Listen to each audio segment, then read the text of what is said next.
GHQ हमला case में बानी PTI समेत दीगर मुल्जिमान पर अब से फर्द जुर्म आयद होने का इम्कान है।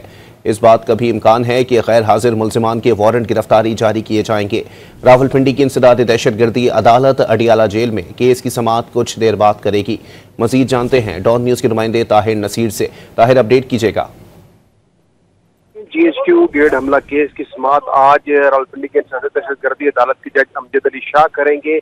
आज जब सुबह सवेरे समाअत शुरू हुई तो अदालत ने तमाम हाजिर मुल्जिमान को कहा कि केस की समाअत सेंट्रल जेल अडियाला में की जाएगी और उसके बाद जो अदालत है जज हैं वो भी सेंट्रल जेल अडियाला पहुंच चुके हैं। इस वक्त आज बताया ये जा रहा है कि कभी इम्कान है कि GHQ गेट हमला केस में मुल्जिमान के ऊपर आज फर्द जुर्म आयद की जाएगी और जो गैर हाजिर मुल्जिमान है उनके वारंट गिरफ्तारी जारी की जाएंगे, जबकि जो बानी PTI के वकील है उनका ये मौकफ है कि जब तक तमाम मुल्जिमान हाजिर नहीं होंगे उस वक्त तक फर्द जुर्म आयद नहीं हो सकती। ताहम केस की समाअत कुछ देर बाद सेंट्रल जेल अडियाला में इंसदाद दहशतगर्दी अदालत के जज अमजद अली शाह करेंगे। बहुत शुक्रिया ताहिर।